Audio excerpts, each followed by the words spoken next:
I'm Rowan MacWilliam, and I'm Professor of Modern British History at Anglia Ruskin University in Cambridge. I'm also co-director of its Labour History Research Unit, and I have written the report, The Labour Renewal Project. I'm Dr. Richard Carr, Senior Lecturer in History and Politics at Anglia Ruskin University, and author of the new book, March of the Moderates. I'm Dr. Jonathan Davis, Reader in Modern European History at Anglia Ruskin University, Cambridge.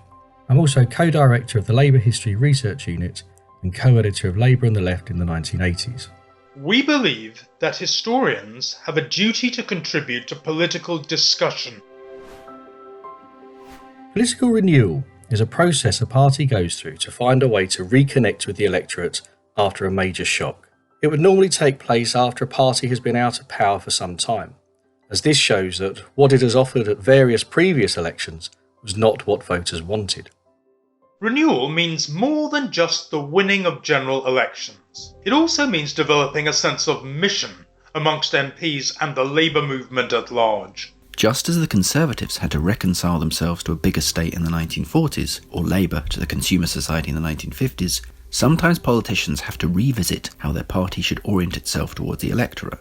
In the Labour Party's case, when it has renewed itself successfully in the past, it has offered a vision of the future that captured the public's imagination and made people think positively about Labour being an alternative to the incumbent government.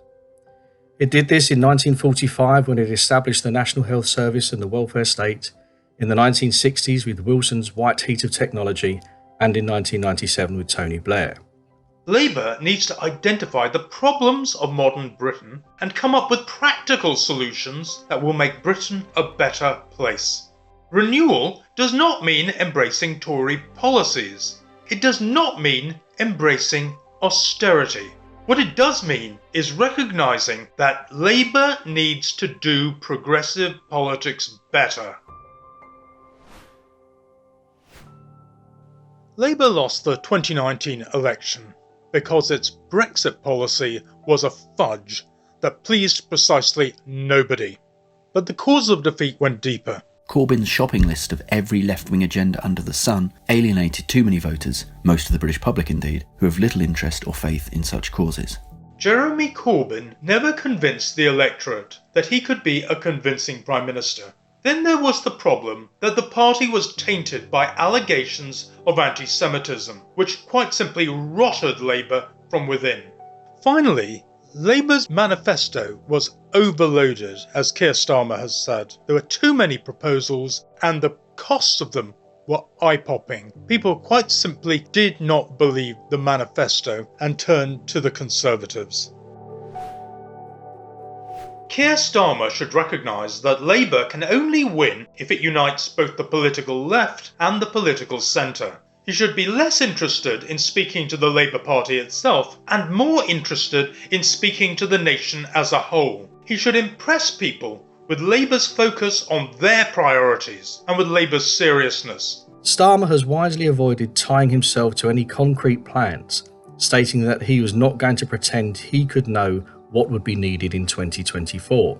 By then, of course, he will need a plan not only to restructure the economy along different lines, but also plans to deal with Brexit, the environmental crisis, and funding the NHS and other public services. A Labour government can't solve all Britain's problems in a 5-year term, and it shouldn't pretend to do so. Starmer instead needs to make people feel that Labour will be good at running things. Sure, his party should have grand aspirations, but it should also be practical and pragmatic. Labour under Starmer should speak to people's aspirations, their desire for a better life, their desire for themselves to get on and for their children to succeed. Starmer should match aspiration with solidarity. He should speak to people who understand they cannot get on unless they have a strong society around them. This is what we mean by a politics of interconnectedness. Interconnectedness means strong public services, high quality health and education, cheap transport to which all have access, well-designed urban infrastructure.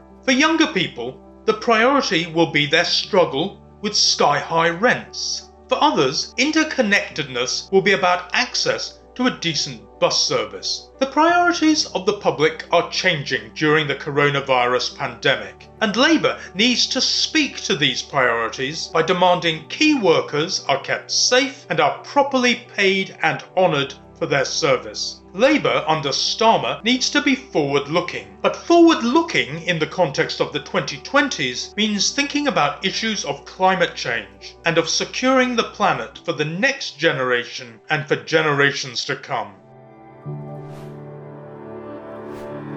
We argue that Labour should engage with British society as it actually is, not as the left wants it to be. Labour in the 2020s needs to be brave enough to think small. It is always better to under-promise and over-deliver. No, it won't transform society as a whole, but it can create a better and fairer and more decent society, one that people want to live in. It has done that in the past, and it can do that again. Labour needs to be animated by the common good. It should focus on clean neighbourhoods free from crime. It should support higher wages and an increased minimum wage for the poor. It should focus on lifelong learning for all. It should embody modernity, supporting cutting-edge research and investing in the future. Labour should welcome the coming of new ideas and the use of new technology as we move towards the age of the driverless car. It should focus on a strong national health service and be prepared to tackle the problems of an ageing population. Not only dementia, but also loneliness. If one cares about radical solutions, one should care about their effective delivery.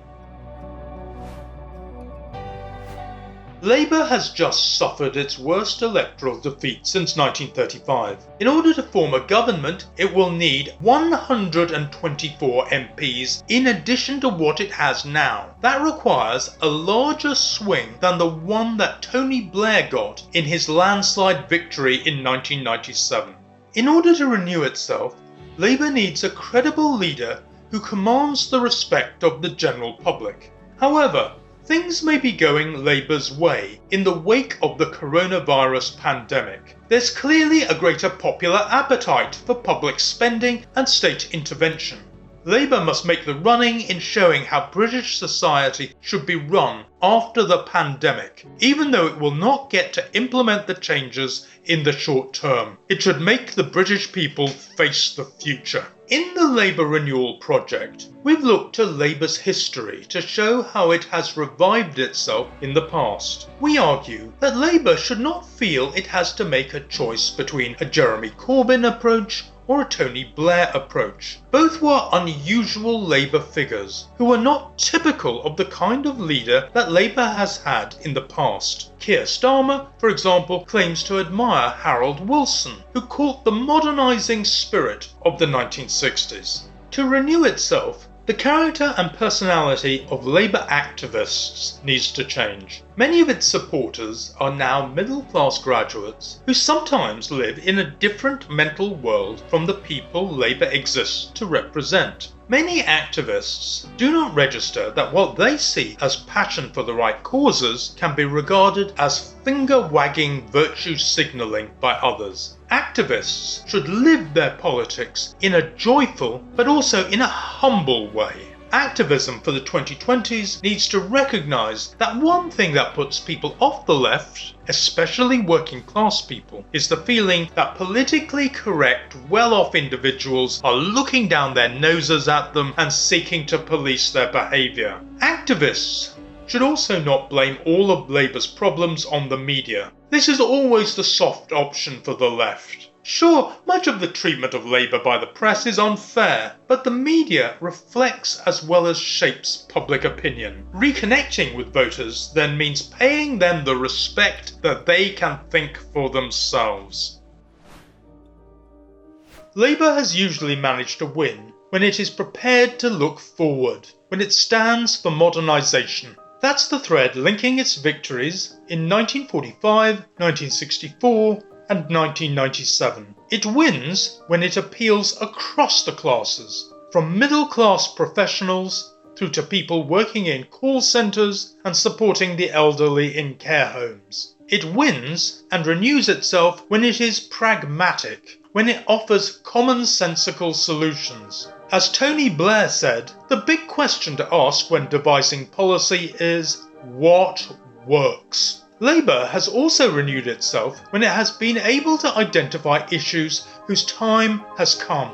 In 1997, that meant the minimum wage. In the 2020s, it will mean serious action against climate change and rebuilding society so that it can resist serious pandemics. Labour does not win and does not renew itself when it is divided. If you want to know more, come and read our report, The Labour Renewal Project, and join in the discussion.